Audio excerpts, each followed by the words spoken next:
रनाय 5G YouTube चेनेलाव आरो फिन खेबसेबाव बरायफिनबाय। दिनैनि गोदान भिडिअ'आनो जाहैबाय सेन्ट्रेल गभर्नमेन्ट आरो स्टेट गभर्नमेन्टनि मस्ट इम्परटेन्ट स्किमनि आपडेट लाबोनाय जादों।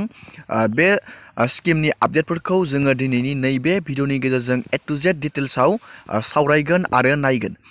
गिबियावनो जोङो नायगोन जाय बिथांमोना प्रधान मन्त्रि आवास योजना ग्रामीण, नोंथांमोनाथ' बे स्किमखौ मिथिखायो। बे स्किमनि जोहै सेन्ट्रेल गभर्नमेन्टआ गोरिब सुबुंनो पाक्कानि न' लुनो थाखाय मोनथाम किस्तियाव नोंथांमोननो रां होयो। नोंथांमोना बे गोदानै निउ सेन्सन लिस्टखौ बोरै चेक बानायगोन गावबा गावनि मबाइल फनावनो जोङो बेनि आपडेटखौ नायगोन। आरो जाय बिथांमोना आसाम अरुणोदय स्किमाव एप्लाइ खालामनो सानदों, नोंथांमोननि थाखाय आसाम गभर्नमेन्टआ मोनसे मोजां खौरां फोसावदों। जाय बिथांमोननियाव रेशन कार्ड दं, नोंथांमोना बे आसाम अरुणोदय स्किमखौ एबारनिफ्रायनो नोंथांमोना मोनसिगोन। दाब दाब डिस्ट्रिक्टआव जोङो बेनि आपडेटखौबो सावरायगोन। आरो जाय बिथांमोना मुख्यमन्त्रि महिला उद्यमिता अभियान बे स्किमनि जोहै सेल्फ हेल्प ग्रुपआव नाम थानाय आइजोफोरनो आसाम गभर्नमेन्टआ बिजनेस मावनो 10,000निफ्राय लानानै 50,000हालागै रां होगोन। जोङो बेनि आपडेटनि सायावबो सावरायगोन। नोंथाङा बे रांखौ माब्ला मोनगोन, आसाम गभर्नमेन्टआ बे रांखौ नोंथांनो माब्ला सोगोन। आरो जाय बिथांमोना प्रधान मन्त्रि आवास योजना ग्रामीणआव न'खौ मोनाखै, नोंथांमोना मुख्यमन्त्रि आवास योजना ग्रामीणनि जोहै गोदानै बे न' मोनिफोरखौ जिअ'टेक खालामफिननायनि मोनसे बाथ्रा बुंदों। जोङो बे आपडेटनि सायावबो ए टु जेड डिटेल्सआव नायगोन। नोंथाङा भिडिअखौ जोबजासे नायलांबाय थाबानो जाबाय। आरो बेबायदिनो गोदान गोदान आपडेट डिटेल स्किम डिजिटेल खौरां मिथिनो थाखाय नोंथाङा चेनेलाव गोदानबा चेनेलखौ साबस्क्राइब खालामबानो जाबाय। दानिया जोङो नायग्रोगोन गिबियावनो जाय बिथांमोना प्रधान मन्त्रि आवास योजना ग्रामीण 2024 बिनि वेटिं लिस्टआव नाम दंमोन, नोंथांमोननि निउ सेन्सन लिस्टखौ नोंथाङा बोरै चेक बानायगोन जोङो बे दिनैनि नैबे भिडिअ'नि गेजेरजों नायगोन। जाय बिथांमोना बे लिस्टआव नाम दं, नोंथांमोना न' लुनो थाखाय रां मोनसिगोन गभर्नमेन्टनिफ्राय। नोंथाङा बे लिस्टखौ गावबा गावनि नामा दंना गैया नोंथाङा बेखौ चेक खालामनो थाखाय नैबे पेजनि लिंकखौ आङो भिडिअ'नि डिसक्रिपसनाव होनानै दोनदों। नोंथाङा बे लिंकआव थुबाथाय डाइरेक्ट नैबे पेजाव फैनानै नायनो हागोन। आरो नोंथाङा गुगोलाव PMAYG.nic.in नोंथाङा बेखौ सार्च खालामबाबो डाइरेक्टयै नोंथाङा गुगोलाव सार्च खालामबाथाय नैबे पेजाव फैनानै नायनो हागोन। गिबियावनो नोंथाङा बे लिस्टखौ नायनो थाखाय नोंथाङा नैबे आवास सफ नोंथाङा बेयाव थुनांगोन। जोङो दानिया बेयाव थुबाय। आरो नोंथाङा नैबेयाव नुनो मोन्दों रिपर्ट, नोंथाङा नैबे रिपर्टआव थुनानै होनांगोन। जोङो बेयाव थुबाय। बेयाव थुनानै बेबायदि मोनसे पेज खेवगोन। नोंथाङा बे पेजखौ बोखोनांगोन। बोखोनानै नोंथाङा नैबेयाव नुनो मोन्दों बेनिफिसारि डिटेल्स फर भेरिफिकेसन, नोंथाङा बेयाव थुनानै होनांगोन। जोङो बेयाव थुबाय। दानिया बेयाव नोंथाङा नैबेयाव नुनो मोन्दों अल स्टेट, नोंथाङा नैबे अल स्टेटआव क्लिक खालामनांगोन। आरो नोंथाङा नैबेयाव आसामखौ बेबायदि क्लिक बानायनो नांगोन। दानिया नोंथाङा नैबेयाव डिस्ट्रिक्ट, नोंथाङा बबे डिस्ट्रिक्टनि नोंथाङा बेयाव क्लिक बानायनांगोन। हमना ला आङो बेयाव मोनसे डिस्ट्रिक्टनिखौ क्लिक बानायनानै नायनि। आं नैबे तामुलपुर डिस्ट्रिक्टखौ आङो नैबेयाव क्लिक बानायबाय।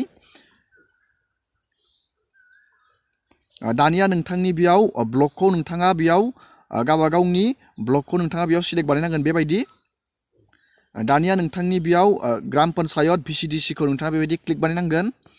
दानिया नोंथाङा नैबेयाव बबे इयारनि लिस्टखौ नायनो सानो नोंथाङा नैबेयाव बे लिस्ट इयारखौ बेयाव सिलेक्ट बानायनांगोन 2023-24 नोंथाङा नैबेयाव क्लिक बानायनानै होनांगोन बेबायदि। दानिया नोंथाङा नैबे सिलेक्टआव थुनानै नोंथाङा नैबेयाव प्रधान मन्त्रि आवास योजना ग्रामीण नोंथाङा बे स्किमखौ नैबेयाव क्लिक बानायनांगोन बेबायदि। दानिया नोंथाङा नैबे केपसाखौ नोंथाङा नैबेयाव बहायनांगोन। जोङो दानिया बे केपसाखौ बेयाव बहायनानै नायनोसै। जोङो दानिया बेयाव केपसाखौ बहायबाय आरो नोंथाङा नैबे साबमिटआव थुनानै होनांगोन। जोङो दानिया बे साबमिटआव थुनानै होबाय। साबमिटआव थुना होनाय लोगो लोगोनो दानिया बेयाव बेबायदि मोनसे लिस्ट खेवगोन। नोंथाङा नैबेयाव बे लिस्टखौ डाउनलड खालामनांगोन। नोंथाङा नैबेयाव PDF फर्मेटआवबो डाउनलड खालामनो हागोन आरो एक्सेल फर्मेटआवबो डाउनलड खालामनो हागोन। दानिया आङो बेखौ एक्सेल फर्मेटआव डाउनलड खालामनानै बेनि निउ सेन्सन लिस्टखौ जोङो नायदिनि। जोङो बे डाउनलडआव थुनानै होबाय। दानिया नोंथाङा एक्सेलाव डाउनलड खालामनाय लोगो लोगोनो बेबायदि मोनसे पेज खेवगोन। नोंथाङा नैबेयाव गावबा गावनि नामखौ नैबेयाव नागिरना लाबानो जाबाय।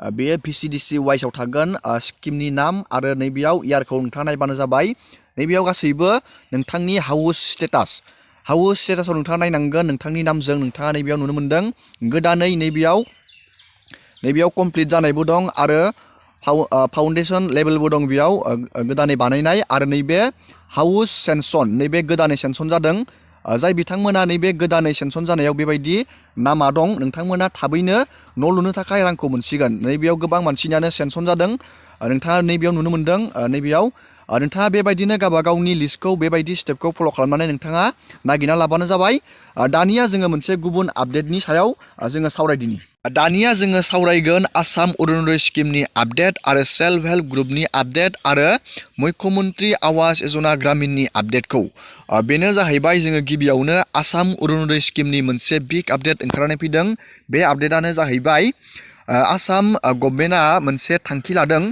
जायनियाव रेशन कार्ड दं प्रत्येक न'खरनो आसाम अरुनदयनि बिथांखिखौ होगोन जाय बिथांमोना रेशन कार्ड दं नोंथांमोना आसाम अरुनदय स्किमनि जोहै मास मोनफ्रोमबो 1250 रां नोंथांमोना मोननो हासिगोन बे आसाम अरुनदय स्किमनि जोहै बेनि मोनसे मस्ट इम्परटेन्ट आपडेटखौ जोङो भिडिअनि जोबनायथिं नायगोन बे बाथ्राखौ सोर बुंनाय आरो जाय बिथांमोना मुख्यमन्त्रि महिला उद्यमिता अभियान स्किमाव एप्लाइ खालामनानै दोनदोंमोन नोंथांमोनाबो थाबैनो गावबा गावनि फार्स्ट इनस्टलमेन्ट बिजनेस मावनो फार्स्ट इनस्टलमेन्ट 10,000 रांखौ नोंथांमोना थाबैनो मोनगोन बेनि आपडेटखौबो जोङो नायगोन आरो जाय बिथांमोना प्रधानमन्त्रि आवास योजना ग्रामिननि जोहै दासिमबो न' मोननो हायाखै बिथांमोननो आसाम गभर्नमेन्टआ इलेक्सन जोबनायनि उनथिंजाय मोनसे मस्ट इम्परटेन्ट थांखि लादों बे थांखियानो जाहैबाय गोदानै आरो बेयाव जिअ'टेग खालामनानै गोदानै जाय बिथांमोना न' मोनाखै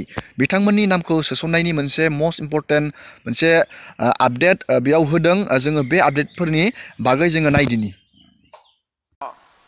এতিয়া ৰেচন কাৰ্ডতো হাত দাঙিলে অৰুণোদয়ত আধাই হাত দাঙিলে আধাই হাত নাদাঙিলে হয়নে তাৰ মানে কি যে ৰেচন কাৰ্ড থকা সব পৰিয়ালৰ অৰুণোদয় নাই হয়নে হয়নে নহয় নে মই ভুল কলো অলপ ডাঙৰ কৰি কওক হয়নে নহয় এতিয়া যাৰ যাৰ নাইতো হয় বুলি কওক তেতিয়াহে দিব পাৰি কাৰ কাৰ অৰুণোদয় নাই চিঞৰক নাই বুলি এতিয়াহে শুনা পাব নহলে এমএলএ বিলাকে শুনাই নাপাব এতিয়া এইবাৰ মই লাহে লাহে চিন্তা কৰিছো যে যিমান পৰিয়ালৰ ৰেচন কাৰ্ড আছে সকলো পৰিয়ালকে অৰুণোদয় এটাও দি দিম এতিয়া অৰুণোদয় নাই অৰুণোদয়ও ৰেচন কাৰ্ডত দি দিম অলপ দিন লাগিব লগে লগে নহয় লাহে লাহে গৈ থাকিম কিন্তু কৰি দিম বিশ্বনাথ চাৰিআলিটো এইবাৰে কৰি দিম গহপুৰ বিহালী আৰু আমাৰ ইয়াত কৰি দিম আৰু আমাৰ ইয়াতে যিবিলাক আহিছে বাইদেউসকলে দুটা বাচ্চাৰ ওপৰত জন্ম নিদিও বুলি ক'লেতো লগে লগে কৰি দিম হ'ব ছেলে মেয়ে দুইটাতে থাকতে হবে ঠিক আছে হ'ব না নাই আপোনালোকৰতো হ'ব মই এই বাইদেউকেইটা খুদিয়া হ'বতো যিবিলাক গিৰিয়েকে কয় 3টা বাচ্চা হ'ব লাগে তেতিয়া ঘৈণীয়েকে ক'ব ঠিক আছে আমি 3টা বাচ্চা কৰিম কিন্তু তেতিয়া অৰুণোদয় তই দিব লাগিব যি নহক এতিয়া লাহে লাহে ৰেচন কাৰ্ড থকা মানুহকো আমি অৰুণোদয় দিম অৰুণোদয়ৰ লগত ইন্সুৰেন্স দিম উজ্জ্বলা গেছ দিম আৰু আয়ুষ্মান ভাৰত আয়ুষ্মান অসম কাৰ্ড বেমাৰ হলে 5 লাখ টকাৰ সাহায্য আৰু এটা মই গাঁৱত গলে কয় যে দাদা আমি ঘৰ নাপালো আছে নহয় ভেজাল কিমান আছে ঘৰ নোপোৱা মানুহ নাই এতিয়া মুদত আহি গৈছে এতিয়া ভোকটো লগা নাই না কাৰ কাৰণে ঘৰ পোৱা নাই জোৰেদি কওক এতিয়া ইলেকশ্যনৰ পিছত আপোনালোকৰ কাৰণে আকৌ এবাৰ জিঅ' টেগিংটো খুলি দিম যাতে আপোনালোকে নামবিলাক জিঅ' টেগ কৰিব পাৰে আৰু ঘৰ পোৱাৰ সুযোগ এটা আকৌ যাতে আমি ল'ব পাৰো লগত আৰু এটা নতুন সমস্যা কাৰ কাৰ বাইদেউ লাখপতি হ'ব ইচ্ছা আছে কাবাৰ নাই নেকি আচ্ছা কাৰ কাৰ নাই হাত ডাঙক নাই লাখপতি হ'ব ইচ্ছা নাই এতিয়া নামাই দিছে কাৰ কাৰ লাখপতি হ'ব ইচ্ছা নাই এটাইও হাত নাদাঙে কাৰ কাৰ লাখপতি হ'ব ইচ্ছা আছে বা ইয়াতো কিন্তু তিনটাতকৈ ওপৰত বাচ্চা হ'ব নোৱাৰিব ঠিক আছে দুটা কোৱা নাই তিনটা কৈছো এটা এক্সটেনশন দি দিছো ঠিক আছে এতিয়া ফৰ্ম বিলাক ফিল আপ কৰি দিলে কোনে কোনে ফৰ্ম জমা দিলে হাত দাঙক এতিয়া যিবিলাকে ফৰ্ম জমা দিলে লাহেকৈ আপোনালোকৰ আমি ফৰ্ম বিলাক পৰীক্ষা কৰিম আৰু এদিন আপোনালোকৰ বেংক একাউণ্টত মই টুপুং কৰি 10,000 টকা ভৰাই দিম ঠিক আছে